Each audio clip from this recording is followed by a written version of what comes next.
Hello dear students, जय Hind. Students, आप लोग पढ़ रहे हैं laws of motion in physics with Rahul Giri.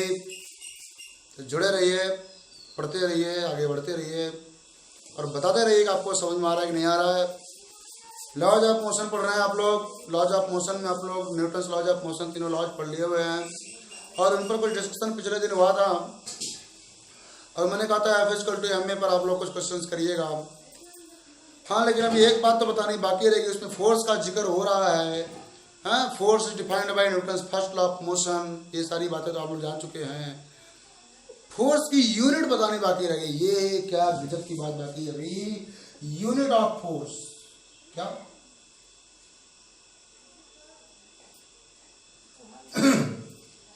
तो फोर्स की यूनिट दो तरह की होती है। यूनिट ऑफ फोर्स की यूनिट कितने तरह की होती है? दो तरह की होती है। एक होती है एब्सोल्यूट यूनिट,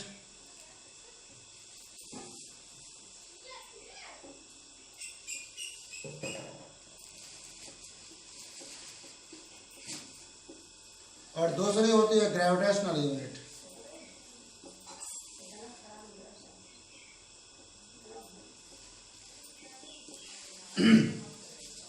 तो students, unit of force is of two types, absolute unit and gravitational unit. तो फर्स्ट ऑफ ऑल देखते हैं एब्सोल्यूट यूनिट क्या है। कहते हैं कोई बॉडी है भाई, F=m हमने पढ़ा हुआ है। F= क्या पढ़ा हुआ? नेचर सेकंड लॉ की बॉडी है हमने, mass into acceleration. If m=1 and a=1, then F=1 unit. ये एब्सोल्यूट यूनिट है। कौन सी यूनिट है? एब्सोल्यूट यूनिट है।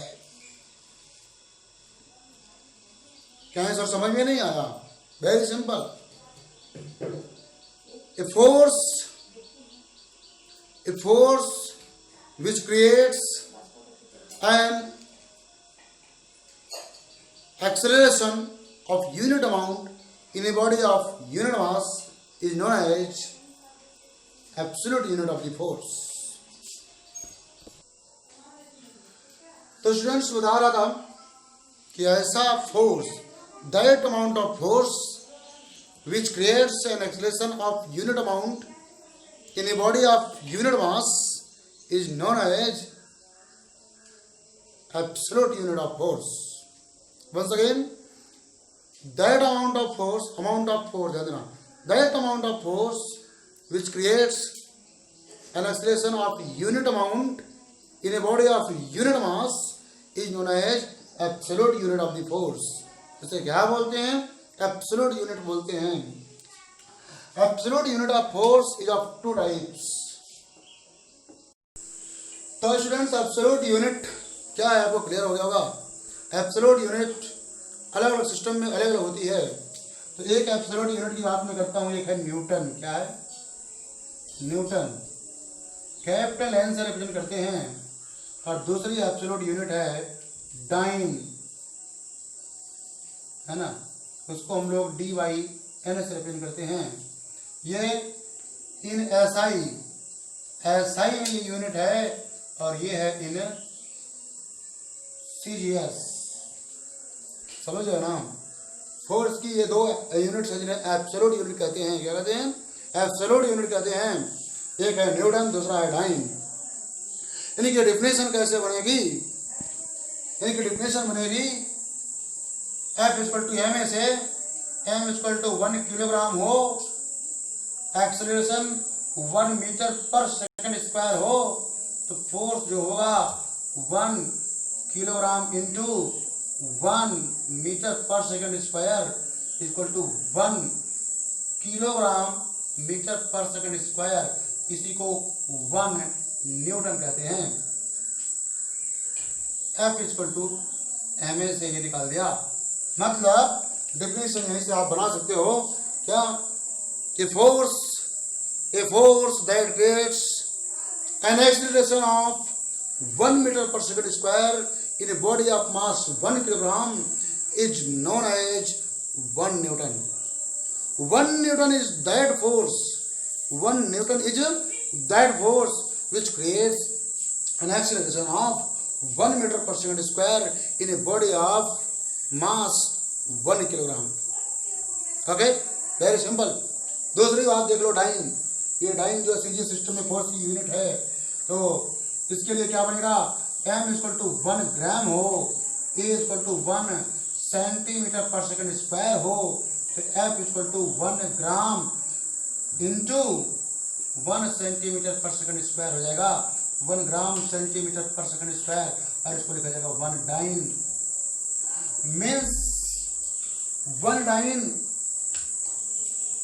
is the amount of force.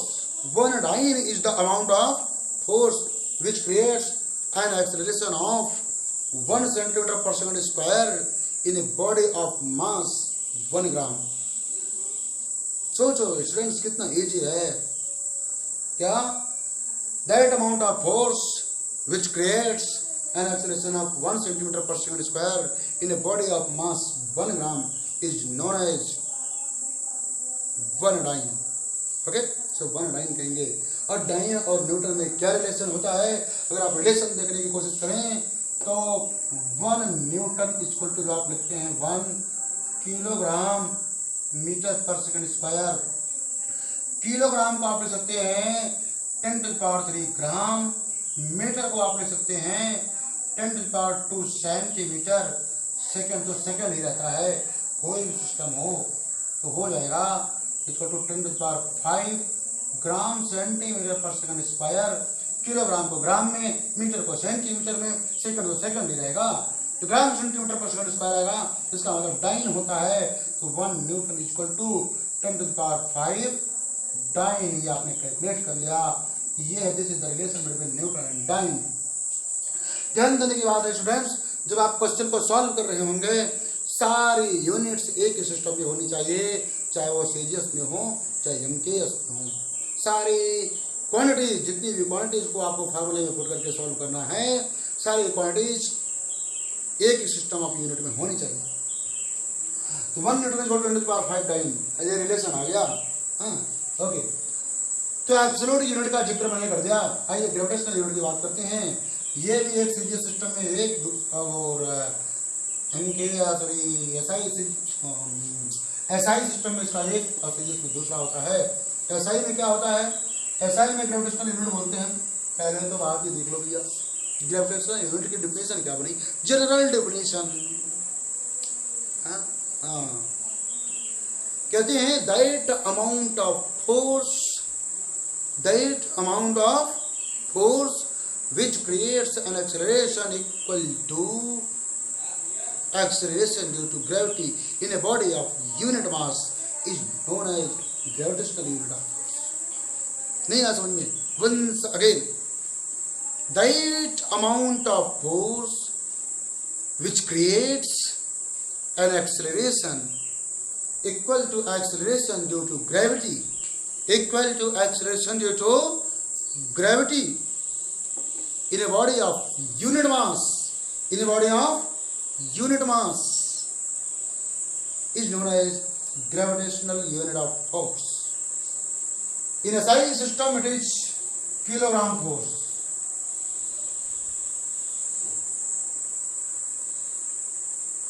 Kilogram force, इसको शॉर्ट में केजीएफ लिखते हैं. आप तो इसको मूवी समझ रहे होंगे, लेकिन मूवी नहीं, ये यूनिट ऑफ फोर्स है, ये ग्रेविटेशनल यूनिट ऑफ फोर्स है. ये आपको मार्केट में जब जाते हैं सामान लेने, कोई 50 किलोग्राम का पैकेट लेते हैं, कोई 100 किलोग्राम का पैकेट लेते हैं, तो उस पर जो किलोग्राम आप बोलते हैं वो किलोग्राम नहीं, वो किलोग्राम वेट होता है. तो ग्रेविटेशनल सिस्टम यूनिट में उसका वेट लिखा गया होता है, वो किलोग्राम वेट लिखा गया होता है, किलोग्राम नहीं. क्या है किलोग्राम वेट? वो किलोग्राम, कभी कभी किलोग्राम फोर्स भी लिखा होता है, क्योंकि दोनों सेम चीजें हैं. Kilogram weight,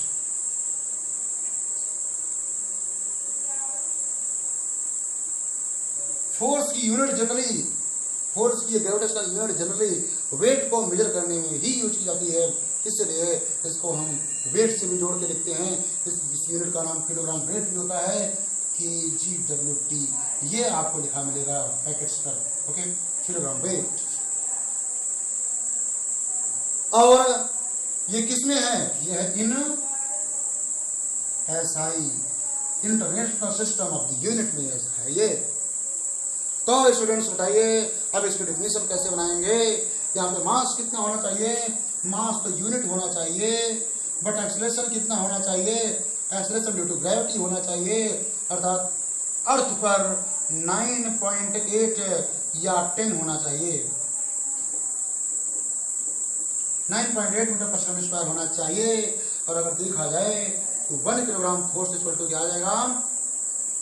1 kilogram force equal to आ जाएगा 1, ये जी लिखा गया ठीक, 1 किलोग्राम, 1 किलोग्राम इंटू एक्सेलरेशन कितना? 9.1 किलोग्राम लिखना था, ग्राम लिख दिया, वो तो जाके सही हुआ। 9.8 मीटर पर सेकंड स्क्वायर ओवरऑल देखा जाए तो 1 ये मल्टीप्लाई हो गया तो 9.8 किलोग्राम मीटर पर second square. But you know kilogram metre पर second square is known as newton, therefore we can write 9.8 newton. तो 1 kilogram force is equal to 9.8 newton आ गया। ग्रेविटेशनल यूनिट और एब्सोल्यूट यूनिट में रिलेशन है। 1 kilogram force equal to 9.8 newton या 1 kilogram weight equal to 9.8 newton. तो इसकी definition फिर से मैं बोल रहा हूँ, देखिएगा सुनिए। कहते हैं that amount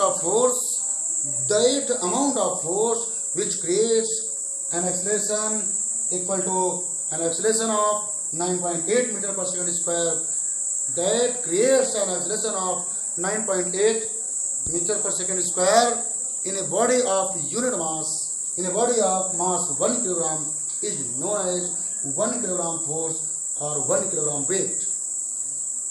very simple students, once again क्या बोला? A force that creates an acceleration of 9.8 metre पर second square in a body of mass 1 kilogram is known as 1 kilogram force और 1 किलोग्राम वेट। तो स्टूडेंट्स आपको ये बात clear हो गई होगी। आइए सेजर सिस्टम में क्या है ये देखते हैं। Gravitational unit of force in Sager system is dyne force। क्या? dyne force या dyne weight।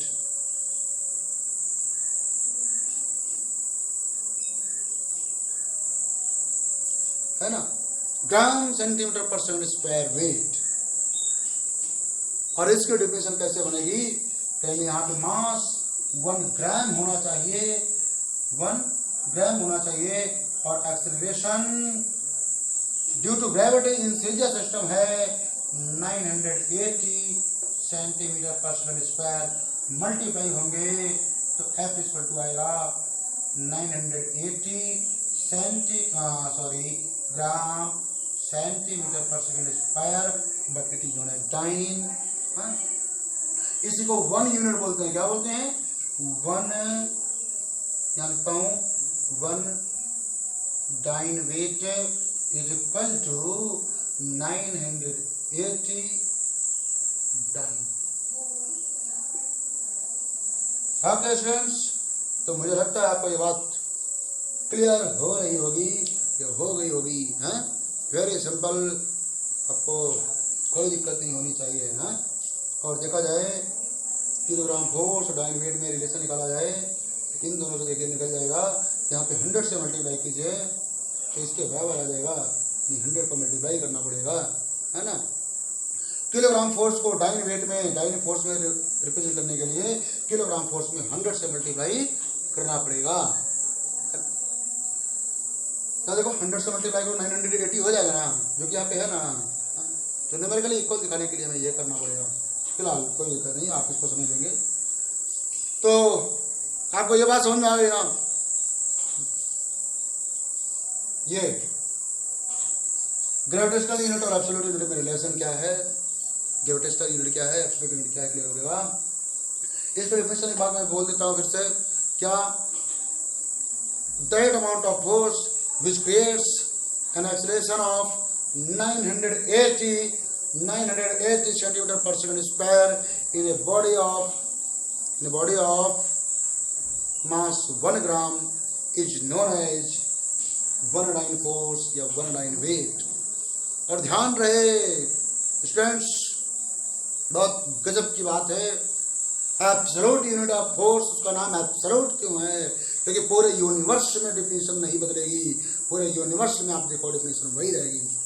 Absolute unit of force की डिफिनेशन पूरे यूनिवर्स में एक ही रहेगी, वो चेंज नहीं होने वाली है। लेकिन ग्रेविटेशनल यूनिट जो है, ग्रेविटेशनल यूनिट ऑफ फोर्स अलग अलग हेवनली बॉडीज पर अलग अलग होती है। यानी जहां पर अलग अलग एक्सेलरेशन ड्यू टू ग्रेविटी होगी, वहां पर ग्रेविटेशनल यूनिट की वैल्यू भी अलग अलग होगी। जैसे मून पर एक्सेलरेशन ड्यू टू ग्रेविटी अर्थ की एक्सेलरेशन ड्यू टू ग्रेविटी का 1/6 होती है ना, तो वहां पर जो हम 9.8 बोल रहे हैं कि 9.8 का एक्सेलरेशन प्रोड्यूस हो, मून के रिस्पेक्ट में बोलना होगा तो वहां पे एक्सेलरेशन की वैल्यू आपको 9.8.6 रखनी पड़ेगी। तो ग्रेविटेशनल यूनिट अलग अलग प्लेस पर अलग अलग होती है, इसकी value place to place vary करती है, बट एब्सोल्यूट यूनिट चेंज नहीं होती है, इसलिए एब्सोल्यूट नाम रखा गया उसका, एब्सोल्यूट जो चेंज ना हो। ओके स्टूडेंट्स, तो मुझे लगता है आपको एब्सोल्यूट यूनिट ऑफ फोर्स और ग्रेविटेशनल यूनिट ऑफ फोर्स दोनों बातें अच्छे से समझ में आ गई होंगी। आगे बढ़ते हैं और न्यूटन सेकेंड लॉ पर कुछ क्वेश्चंस करते हैं, देखते हैं क्या है क्वेश्चंस में। हाँ, क्योंकि आप लोगों की तरफ से क्वेश्चंस में बहुत प्रॉब्लम्स आ रही हैं, तो देखते हैं हम जरा। तो आइए छोटे छोटे क्वेश्चंस करते हैं। स्टूडेंट्स, मैं आपको बताऊं, एक कार है जो कि शानदार कार है, मेरे द्वारा बनाई गई है, ये 1000 किलोग्राम की है। इसके इंजन ने इस पर फॉरवर्ड फोर्स लगा रखा है 1000 न्यूटन का। जो फ्रिक्शन वगैरह इस पर लग रहा है 500 न्यूटन का लग रहा है। 1000 किलोग्राम इसका मास है, 1000 न्यूटन का इसका इंजन फॉरवर्ड फोर्स लगा रखा है, 500 न्यूटन का फ्रिक्शन की वजह से due to friction backward force है। बताइए इस कार का एक्सेलरेशन क्या है और 10 सेकंड में ये कार कितना ट्रेवल करेगी। तो सबसे पहले स्टूडेंट्स नेट फोर्स इस पर निकालते हैं। क्या निकालते हैं? Net force on the car. F equal to, सबसे पहला काम नेट फोर्स निकालना, और नेट फोर्स निकालने के लिए हमको वेक्टर एडिशन आना चाहिए। एक फोर्स फॉरवर्ड है, दूसरा बैकवर्ड है, इनका वेक्टर सम जो आएगा, वेक्टर सम का मैग्नीट्यूड डिफरेंस लेने पर आएगा 1000 माइनस 500 इक्वल टू 500 न्यूटन आएगा। ये नेट फोर्स है, और net according to Newton second law, मैं शॉर्ट में लिखता हूं, आप लोग समझिएगा। According to Newton second law M equal to होता है एम ए, कौन सा एफ? नेट फोर्स है ना। तो यानी हो गया 500 equal to 1000 into A equal to 500 upon 1000 equal to 1/2 आ गया। एक्सेलरेशन 1/2 आ गया। हाँ, मोशन रेस्ट से स्टार्ट हुआ था, मोशन रेस्ट से स्टार्ट हुआ था। तो बताइए 10 सेकंड में ये कितना दूर जाएगी, है ना। तो 10 सेकंड में, तो from V N S equal to U T plus half A T square, तो कितना दूर जाएगी हमको डिस्टेंस निकालना है। तो डिस्टेंस निकालने के लिए हमको second equation of motion use करना होगा, या थर्ड। कौन सी बात दी हुई है इससे पता चलता है। अगर टाइम दिया हुआ है तो सेकंड यूज करेंगे, और अगर वो क्या बोलते हैं इनिशियल और फाइनल वेलोसिटी दी हुई है तो हम third equation of motion use करते हैं। तो आइए second equation of motion use करते हैं।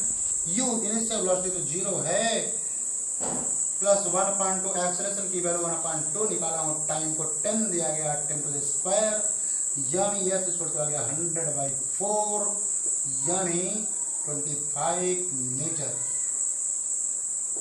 तो ये कार 10 सेकंड में 25 मीटर जाएगी। ओके स्टूडेंट्स, मुझे लगता है आपको ये बात क्लियर हो गई होगी। तो स्टूडेंट्स नेक्स्ट क्वेश्चन पर आते हैं। और माना एक क्वेश्चन दिया गया है, ये कोई वुडन ब्लॉक है, ये कोई वुडन ब्लॉक है, कोई फायरमैन कोई गनर है, फायर करता है तो कोई बुलेट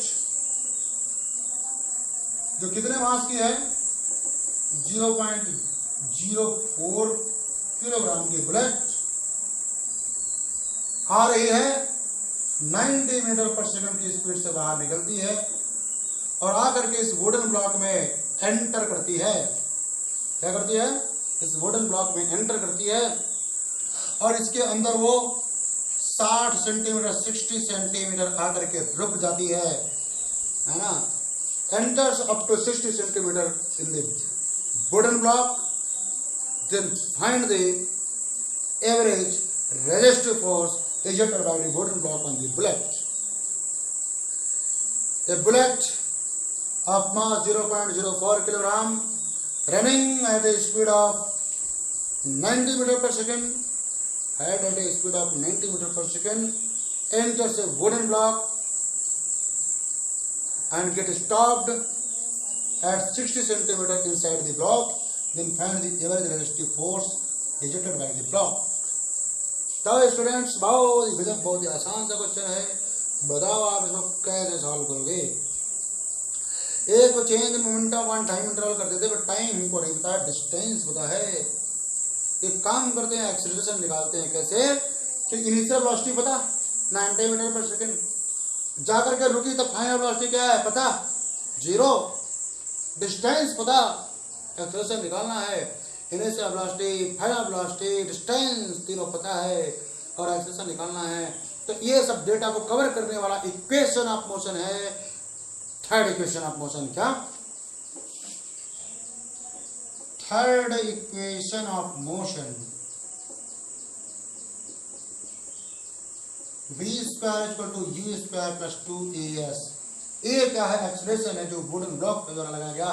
बुलेट पर कॉन्टिन्यूअस रिटार्डेशन लगता रहा, उसे रिटार्डेशन की वजह से जाकर रुकी है। यहाँ पर फाइनल वेलोसिटी 0 है, इनिशियल वेलोसिटी 90 है और डिस्टेंस 60 सेंटीमीटर है। आप लोग गलती कर देंगे, चेंज नहीं करेंगे तो गलत हो जाएगा, इसलिए चेंज करिए, उसको मीटर में बदलिए 100 से डिवाइड करके, यानी 0.6 मीटर।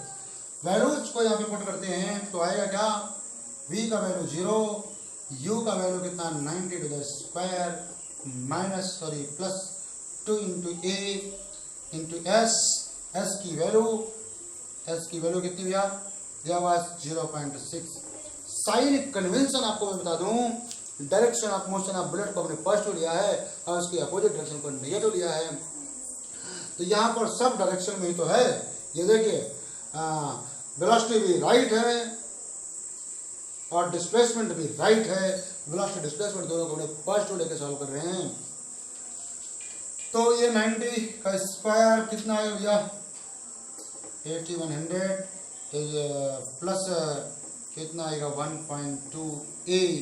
तो इसको इधर ले आते हैं, सॉरी इसको 81 को 1.2a इज इक्वल टू 8100। यहाँ पर a इक्वल टू आ जाएगा 8100 अपॉन 1.2। इसको और सॉल्व कर देते 81 इधर 1000 अपॉन क्या आ रहा है 12। सॉल्व करिए कितना आएगा? 3 4 जा 3 27। तो ऐसे डायरेक्ट ही काट देते, छोड़ो 8100 आया ना, रखो 8100 अपॉन ये 12।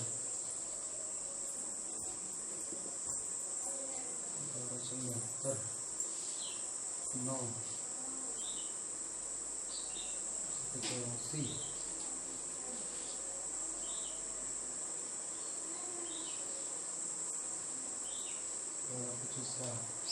6750 मीटर पर सेकंड स्क्वायर एक्सेलरेशन की वैल्यू आ गई। ओके स्टूडेंट्स, तो क्वेश्चन समझ में आया कि नहीं? ये एक्सेलरेशन आया हुआ है, क्या है? एक्सेलरेशन। हाँ स्टूडेंट्स, एक बात छूटी हुई है, ये इधर अगर नेगेटिव हो जाएगा तो ये जो वैल्यू आ रही है वो नेगेटिव आ रही है, ये नेगेटिव आ जाएगी। नेगेटिव आने से क्या पता चला स्टूडेंट्स? इस एक्सेलरेशन की वैल्यू राइट ना होकर के लेफ्ट में होगी, यानी अपोजिट है, यानी ये रिटार्डेशन है। ठीक, average retardation applied by wooden block to the brake. और एक्सेलरेशन अगर रिटार्डेशन यानी एक्सेलरेशन अगर मिल गया तो आपको क्या निकालना है? Force, net force on the bullet. क्या आएगा? F equal to M A, तो आएगा F इक्वल टू एम की वैल्यू कितनी है? 0.04 इंटू ए की वैल्यू है 6750। इसको आप सॉल्व करेंगे 270 न्यूटन। और साइन के साथ लिया जाए तो नेगेटिव आएगा। क्यों? क्योंकि ये अपोजिट डायरेक्शन में लग रहा है, मोशन के अपोजिट है। तो students F equal to M A पर बेस्ड अपने एक दूसरा भी क्वेश्चन कर लिया है। आइए F equal to M A पर बेस्ड नेक्स्ट क्वेश्चन करते हैं। स्टूडेंट्स नेक्स्ट क्वेश्चन देखिए। क्वेश्चन में कहता है एक ब्लॉक है, ब्लॉक पर एक फोर्स है जो हॉरिजॉन्टल डायरेक्शन से 60 डिग्री पे काम कर रहा है और ये फोर्स की वैल्यू 60 न्यूटन है। तो बताइए ब्लॉक का मास अगर 10 किलोग्राम है तो बताइए मास ब्लॉक में एक्सेलरेशन कितना प्रोड्यूस होगा? ब्लॉक का एक्सेलरेशन क्या होगा? इन हॉरिजॉन्टल डायरेक्शन क्या है वो बताना है ना। ब्लॉक की वेलोसिटी इधर है, जो भी हॉरिजॉन्टल मूव कर रहा है। ये क्वेश्चन मैंने आप लोग को वेक्टर पढ़ा था तब भी बता दिया था। एक काम कीजिए, इस फोर्स के दो कंपोनेंट कर लीजिए, एक हॉरिजॉन्टल और एक वर्टिकल। जो एंगल चूंकि हॉरिजॉन्टल के साथ पता है इसलिए हॉरिजॉन्टल का कंपोनेंट हॉरिजॉन्टल कॉस में आएगा। किसमें आएगा? कॉस में, यानी 60 cos 60 और वर्टिकल कंपोनेंट आएगा 60 sin 60। वर्टिकल कंपोनेंट का हॉरिजॉन्टल मोशन में कोई रोल नहीं होगा, तो हॉरिजॉन्टल मोशन में सिर्फ 60 cos 60 का रोल होगा। A equal to F upon M होता है। तो 60 cos 60 डिग्री अपॉन मास कितना है? 10, तो आएगा A इक्वल टू, ये हो गया 6 इंटू cos 60 की वैल्यू आती है 1/2, कट गया इसको 3 मीटर पर सेकेंड। ओके, दूसरा क्वेश्चन आता है कि force acts on a block at 30 degree with vertical. कोई ब्लॉक है, इस पर एक फोर्स काम कर रहा है, वर्टिकल से 30 डिग्री पे काम कर रहा है। हाँ स्टूडेंट्स, वर्टिकल से 30 डिग्री पर फोर्स की वैल्यू है 50 न्यूटन। तो बताइए फोर्स की वैल्यू है 50 न्यूटन। तो बताइए क्या? बताइए कि ब्लॉक का हॉरिजॉन्टल डायरेक्शन में एक्सेलरेशन क्या होगा? एक्सेलरेशन इन हॉरिजॉन्टल डायरेक्शन क्या होगा? तो कहें फिर फोर्स के दो कंपोनेंट करिए, एक वर्टिकल एक हॉरिजॉन्टल। चूंकि एंगल विद वर्टिकल पता है तो उधर कॉस में आएगा, यानी कंपोनेंट 50 cos 30। जिधर एंगल पता होता है उधर कॉस में रखते हैं, उसके परपेंडिकुलर वाला फोर्स साइन में रखते हैं, तो 50 sin 30 हो गया। और ब्लॉक का मास मान लीजिए दे रखा है 10 किलोग्राम, तो हो जाएगा acceleration A equal to horizontal component of force upon mass, यानी 50 sin 30 अपॉन मास कितना है? 10। A इक्वल टू आ गया 5 इंटू 1.2, यानी A इक्वल टू आ गया 2.5 मीटर पर सेकंड स्क्वायर। ये स्टूडेंट्स इस तरीके से F equal to M A पर बेस्ड क्वेश्चन हम सॉल्व करेंगे। हाँ, अभी और भी आगे मैं बताता हूँ आप लोगों को।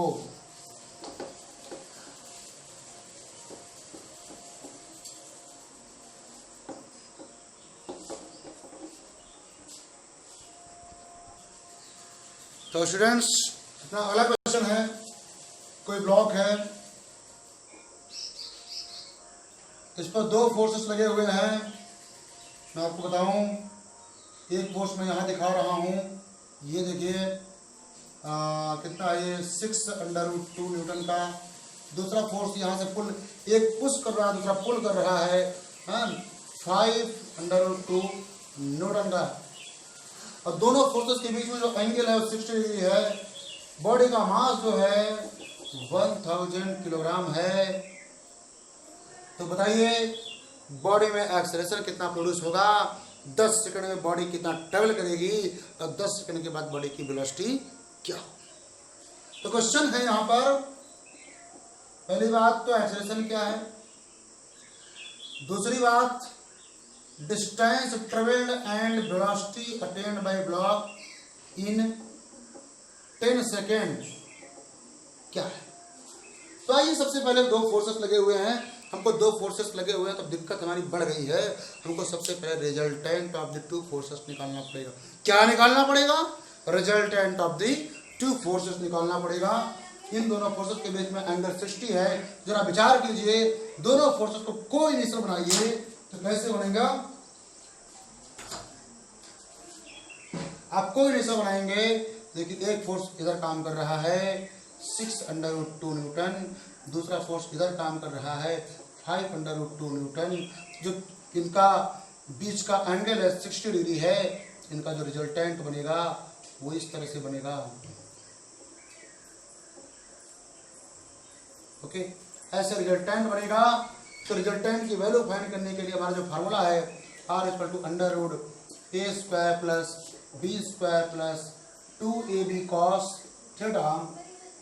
R=√a², a की वैल्यू यहाँ पे कितनी है 6√2 का स्क्वायर, प्लस b की वैल्यू कितनी है 5√2 का square, plus twice of a √6√2, b 5√2 and cos, अरे भैया cos की वैल्यू तो यहाँ पे 60 डिग्री दी हुई है, दोनों के बीच का एंगल।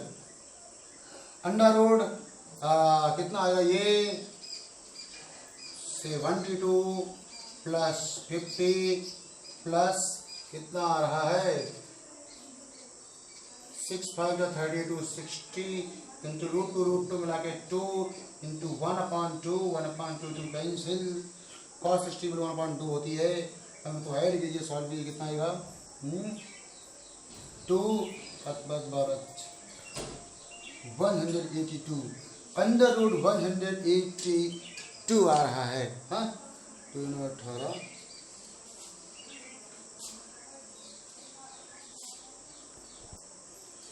इसको आप सॉल्व करेंगे तो नियर अबाउट इसकी जो वैल्यू आती है 13.42 न्यूटन आती है। ये रहा रिजल्टेंट फोर्स, ये रहा रिजल्टेंट फोर्स का वैल्यू। अब रिजल्टेंट फोर्स मिल गया है according to Newton second law, according to Newton second law R=ma, resultant force ma होता है। कभी आप दिस ma मत दिखा देना, क्योंकि दो लगे जब तक सबका रिजल्टेंट नहीं आएगा तब तक इक्वल टू ma नहीं दिखाएंगे। तो अब R=ma, R की वैल्यू 13.42, मास कितना ले रखा है हमने 1000 इंटू a, तो a की वैल्यू क्या आएगी 13.42 अपॉन 1000, 0.01342 मीटर पर सेकंड स्क्वायर। ये तो एक्सीलरेशन आ गया, क्या आ गया एक्सीलरेशन आ गया। आइए अब देखते हैं डिस्टेंस ट्रेवल्ड इन 100 सेकंड क्या होगी। Distance travelled in 100 second from S=ut plus half a की स्क्वायर। हमने सेकंड इक्वेशन ऑफ मोशन के लिए यूज किया कि टाइम गिवन है, क्या गिवन है टाइम, और इनिशियल वेलोसिटी जो कि रेस्ट से मोशन स्टार्ट हो रहा है इसलिए इनिशियल वेलोसिटी 0 है। तो ईयर u क्या है 0, ईयर t क्या है 10 सेकेंड, ईयर a क्या है हमने इधर फाइंड कर रखा है। तो वैल्यूज को सीधा सीधा पुट करते हैं, s=0 हो गया प्लस 1/2, a की वैल्यू कितनी 0.01342 t² मतलब 10 का स्क्वायर। तो s आ गया, ये 2 से डिवाइड करेंगे 0.00671 इंटू 100 आ गया 0.67 मीटर, या s=67 सेंटीमीटर आ गया, सेंटीमीटर आ गया। और आगे पूछ रहे हैं कि 10 सेकंड के बाद वेलोसिटी क्या होगी। आइए वेलोसिटी भी निकाल लेते हैं फ्रॉम v = u प्लस एक टाइम पता, एक पता, यू पता, वैल्यू पुट करते हैं। 0 प्लस ए की वैल्यू कितनी है 0.01342 इंटू टी की वैल्यू कितनी है 10, तो 20 बल्टू आ जाएगा 0 पॉइंट मल्टीप्लाई करेंगे तो 1342 मीटर पर सेकंड स्क्वायर। तो यहाँ 10 सेकंड में सिर्फ वेलोसिटी होगी 0.1342 मीटर पर सेकंड स्क्वायर। मुझे लगता है आपको ये भी क्वेश्चन अच्छे से क्लियर हो गया होगा, कोई दिक्कत नहीं होगी। स्टूडेंट्स ध्यान देने की बात है, अरे यहाँ पर तो पॉइंट ये 9 है, थोड़ी सी चलिए मिस्टेक्स हो जाती हैं। ये 9 है और इसको भी आप 9 बना लीजिए, ये भी 9। तो स्टूडेंट्स नेक्स्ट क्वेश्चन पर आते हैं। तो स्टूडेंट्स अगला क्वेश्चन अपना है, पढ़ लीजिए। The block of metal weighing 2 kilogram is resting on a frictionless plane. Frictionless plane, ये बिल्कुल स्मूथ प्लेन है, इस पर एक ब्लॉक है जो कितने मास का है 2 किलोग्राम का है। It is struck by a jet releasing water at the rate of 1 kilogram per second. मतलब इससे आप जेट आकर के टकराता है, यानी हाउ जेट आकर के टकराता है, इस जेट से क्या निकल रहा है पीछे की तरफ वाटर निकल रहा है। क्या निकल रहा है वाटर, तेजी से वाटर निकलेगा है ना, तो जेट आगे बढ़ेगा है ना। कंजर्वेशन ऑफ मोमेंटम से अभी जैसे गुब्बारा होता है ना, गुब्बारा से हवा निकलना शुरू कर दे तो जिधर हवा निकल रही होती है उसके अपोजिट डायरेक्शन में गुब्बारा आगे भागता है। वैसे ही वाटर जेट भी समझ लो है ना, गुब्बारे की तरह समझ लो। से अंदर पानी भरा है ना, आप पानी बहुत दबाव के भर दिए उसमें और कहीं से होल हो गया कोई, तो एक कुछ स्पीड से वाटर तेजी से बाहर निकलना शुरू करेगा, और अगर वो सिकुड़ रहा है किसी तरह से वहाँ पे फोर्स प्रेशर का बरकरार बना हुआ है, तो वो जो कंटेनर है वो पानी निकलने के अपोजिट डायरेक्शन में मूव करेगा, वही है वाटर जेट है ना। बिल्कुल बैलून वाले एग्जांपल से समझ लो आप यहाँ पे वाटर जेट की जगह पे आप बैलून को ही समझ लो। क्या हुआ, बैलून चूंकि कॉन्ट्रैक्ट होने की टेंडेंसी रखता है, उसके माउथ पर थोड़ा सा अगर होल हो जाए, हवा तेजी से बाहर निकलेगी, हवा रश करके बाहर निकलेगी, तो बैलून अपोजिट डायरेक्शन में तेजी से भागेगा according to conservation of momentum. ये भी आपको अभी आगे बताऊंगा थोड़ा सा डिटेल में। वही कॉन्सेप्ट है यहाँ पर, कह रहे जेट वाटर जेट है, वाटर पीछे की तरफ निकल रहा है, वाटर जो पीछे की तरफ निकल रहा है आपको दिया हुआ है 1 किलोग्राम पर सेकंड के रेट से निकल रहा है। वाटर जो बाहर निकल रहा है 1 किलोग्राम पर सेकंड के रेट से निकल रहा है, मतलब dm/dt गिवन है। क्या गिवन है, dm/dt गिवन है। Rate of loss of mass दिया हुआ है कि कितना मास पर टाइम चेंज हो रहा है ना। जितना पानी बाहर निकल रहा है मास उतना कम हो जा रहा है ना, तो वही rate of loss of mass दिया हुआ है, dm/dt गिवन है। तो स्टूडेंट्स किलोग्राम पर सेकंड, उसके बाद एट स्पीड ऑफ, इस वाटर की स्पीड में दी हुई है 5 मीटर पर सेकेंड। 5 मीटर पर सेकेंड की स्पीड से निकल रहा है। Calculate the initial acceleration of the block. एक बात समझिए कि जितना मोमेंटम पर यूनिट टाइम इस वाटर का चेंज हो रहा है, इस वाटर के मोमेंटम में पर यूनिट टाइम जितना चेंज हो रहा है, उतना मोमेंटम इस जेट को मिल रहा है, उतना मोमेंटम इस जेट को मिल रहा है, और ये जेट वही मोमेंटम ब्लॉक को ट्रांसफर कर रहा है, वही मोमेंटम ये जेट ब्लॉक को ट्रांसफर कर रहा है। तो कंजर्वेशन ऑफ मोमेंटम से change in momentum of the water is equal to change in momentum of the ये jet and is equal to momentum imparted to block. तो अब देखिए भैया चेंज इन मोमेंटम कितना है, क्या निकलना है, change in momentum per unit time F equal to होता है dp/dt, dp की जगह पे mv लिख दें बाई dt। और यहाँ पर देखिए आप तो velocity of water is constant, water की वेलोसिटी कांस्टेंट है, उसके मास में चेंज हो रहा है, तो कांस्टेंट को बाहर निकाल लेते हैं। क्या कहते हैं भैया, डी का मतलब मैंने आपको बताया है, आप इसको डिफरेंशिएशन मत समझिए। डिफरेंशिएशन जब बताऊंगा मैं तो समझिएगा, पहले सिर्फ इतना समझिए कि ये क्या है, ये सिर्फ डी का मतलब चेंज, स्मॉल चेंज। क्या समझ रहे हैं आपको अभी? डी का मतलब small change in M and B. तो बी इज कांस्टेंट, जो कांस्टेंट उसमें चेंज नहीं होता है उसको बाहर कर लेंगे। तो बी को बाहर कर लिया, बचा डीएम बाई डी टी। और rate of change of mass यहाँ पे गिवन है, तो F equal to B, B का वैल्यू कितना 5, डीएम बाई डी टी कितना है 1 इक्वल टू आ गया 5 newton. Is force on the block 5 newton आ गया।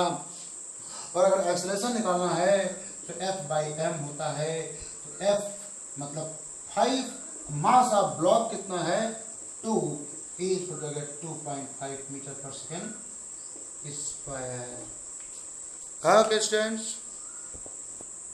तो स्टूडेंट्स आइए एक क्वेश्चन में डिफरेंशिएशन पर भी आपको बता देता हूं, है ना। माना कि एक बॉडी है जिसका मास m है, along x एक्सिस वो मूव कर रही है, along x एक्सिस वो मूव कर रही है, ओरिजिन है along x एक्सिस मूव कर रही है। its position is given by, its position is given by x equal to at cube minus bt square plus ct minus d.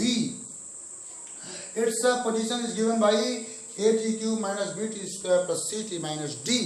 इसका position इस फॉर्मूले से दिया जा रहा है। ठीक है, बताइए इस बॉडी पर काम करने वाला फोर्स कितना होगा, क्या फोर्स कितना होगा। स्टूडेंट्स एक बात आपको बताऊं, ये डिस्टेंस दिया, पोजीशन दिया हुआ है, तो पोजीशन को डिफरेंशिएट करेंगे, वेलोसिटी मिलती है, वेलोसिटी को डिफरेंशिएट करते हैं, एक्सेलरेशन मिलता है, एक्सेलरेशन में मास से मल्टीप्लाई करते हैं, फोर्स मिलता है। यानी सबसे पहले आपको वेलोसिटी निकालनी है, आपको dx बाई dt निकालना पड़ेगा। और x की वैल्यू पुट करें तो d by dt of at cube minus bt square plus ct minus d निकालना पड़ेगा। जहां पे abc क्या है, abc and d are constants, okay. तो एक काम करते हैं, मैंने बताया था कांस्टेंट्स को बाहर कर लिया करते हैं, इसको अंदर ले जाइए, ए बाहर कर लीजिए, D by D T of T cube, अलग अलग टर्म्स पर डी बाई डी टी को लगाइए, बी कांस्टेंट है बाहर, डी बाई डी टी। ऐसे ही करते हैं डिफरेंशिएशन, डिफरेंशिएशन करना सीखिए। अगर ब्रैकेट के भीतर कई टर्म्स हैं, बाहर डिफरेंशिएशन लगा हुआ है, इसको ले जाइए अंदर, सब पे लगाइए, डिस्ट्रीब्यूट कीजिए, क्या कीजिए, डिस्ट्रीब्यूट कीजिए। Plus C D by D T of T minus D by D T of, यहां पर अकेले वही डी है तो बाहर क्या निकालेंगे। अब मैं आपको एक फॉर्मूला बता रहा हूं डिफरेंशिएशन का। देखिए यहां पर टी क्यूब को टी की रिस्पेक्ट में करना है ना, मतलब टाइम में थोड़ा सा चेंज होगा तो टी क्यूब में कितना चेंज होगा, है ना। टाइम में थोड़ा सा चेंज डेल्टा टी का होगा तो टी क्यूब में कितना चेंज डेल्टा टी क्यूब का होगा, वही आपको निकालना है। इसका मतलब यही है। उसके थोड़ा छोटा सा फार्मूला मैं आपको बताने जा रहा हूं, फार्मूला याद रखिएगा हमेशा के लिए। डी बाई डी एक्स, भाई मैथ्स वालों के लिए तो ये कुछ भी नहीं है, लेकिन बायो वालों के लिए सिर्फ फार्मूला समझ लीजिए, D by D X of X power N. कभी भी अगर आपको ऐसा दिखाई दे, मतलब x में छोटे से चेंज के लिए x पावर n में हो रहा छोटा सा रिलेटिव चेंज क्या होगा बताना है आपको। तो x में छोटा सा चेंज dx बोला गया, x पावर n में जो छोटा सा चेंज है dx पावर n बोला गया ना। अब इस छोटे से चेंज के रेशियो को निकालने के लिए हमारे पास कुछ फार्मूले हैं, फार्मूलों को यूज कर देते हैं। फार्मूला ये है कि D by D X of X power N करना है, जो पावर लगी है वो पहले कर दीजिए n इंटू एक्स पावर, एक कम पावर को एक कम कर दीजिए बस। क्या जैसे डिफरेंशिएशन समझ में नहीं आता है, क्या समझ में नहीं आएगा, कुछ नहीं करना है। अगर जो वेरिएबल है उसमें जो पावर है, पावर को पहले लिखो और फिर वेरिएबल पावर एक कम कर दो। एग्जाम्पल देख लो, D by D X of X power 5 लिखा है तो 5 को पहले लिखो, एक्स पावर 5 माइनस 1 यानी 5 इंटू एक्स पावर 4 आ गया answer. D by D X of X power 101 लिखा है, आपको टेंशन लेने की जरूरत नहीं, 101 पहले कर दीजिए, एक्स पावर 101 माइनस 1, यानी इसका आंसर आएगा 101 x power 100। D by D X of X power 5/8 लिखा है, कितना लिखा है 5/8 लिखा है, नो प्रॉब्लम। 5/8 को आप पहले कीजिए, एक्स पावर 5/8 माइनस 1 कीजिए और इसको आप सॉल्व करेंगे 5/8 एक्स पावर ये 8 इधर होगा -3/8 आ जाएगा, यह आंसर हो गया 5/8 एक्स पावर -3/8। तो यही है डिफरेंशिएशन। आप लर्न कर लीजिए यही एक फार्मूले को, आपकी सारी प्रॉब्लम सॉल्व। अब इसी फार्मूले को मैं लगाने चल रहा हूं, आप देखिएगा।